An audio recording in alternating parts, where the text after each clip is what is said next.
In this lecture, we're going to talk about the cost of advice, because the truth is financial advice is pretty expensive stuff. A lot of people don't realize just how expensive it is. In fact, it may be the most expensive thing you ever buy, so you obviously need to shop carefully for it. Let's consider a hypothetical investor that pays what a lot of people consider to be the industry standard 1% of asset under management's fee. Let's say this hypothetical doc saves $50,000 a year from age 30 until age 60. The doctor earns 8% per year before the fees, during the accumulation years, and then afterward, with a little bit less aggressive portfolio, earns just 7% per year before fees during another 30 years of retirement. During that retirement, the doctor spends 5% of the previous year's balance of the do-it-yourself investor throughout that retirement, and then lives to age 90. What is the total lifetime cost of advice of that investor? Well, one way to calculate it is as follows. After 30 years of accumulation, the do-it-yourself investor, and this obviously assumes the competent do-it-yourself investor that does it just as well as it would be done using an advisor, ends up with $6.1 million. The advised investor ends up with $5 million. Now, after 30 years of living on the money, that difference is $11.1 million for the do-it-yourself investor versus a negative $1 million for the advised investor.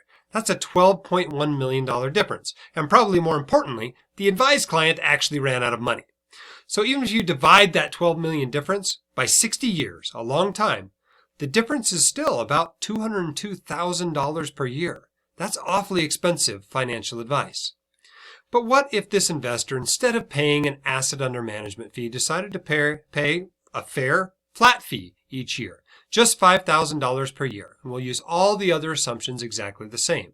At the end of the working years, the do-it-yourself investor has $6.1 million, and the advised investor has $5.5 million, a $600,000 difference, or about 10% more. That's at the end of the 30-year career. Now run that out through 30 years of retirement. Again, both investors spending exactly the same amount of money. At the end of those 30 years, the do-it-yourself investor still has $11.1 million, and the advised investor still has $6 million. That's a $5.1 million difference, or about $85,000 per year. So is it $5,000 a year, or is it $85,000 per year? Either way, it demonstrates the effect of compound interest on those fees, because the money that you are paying in fees cannot continue to work for you in your portfolio. And over long periods of time, those amounts can really add up a lot. So whether it's $12 million because you paid a 1% under asset management fee, or $5 million because you paid a $5,000 per year flat fee, it's still the most expensive purchase you will ever have in your life. It's clearly more expensive than your house, than all of your cars, than your vacations, and even all the college educations of all of your children. So when you shop for financial advice, you really do have to shop carefully. You really do have to pay attention to fees. Perhaps another way to think about that 1% advisory fee is that in retirement, studies show that you can safely withdraw about 4% per year. That's adjusted upward each year with inflation, but about 4% per year adjusted by inflation of the original portfolio amount.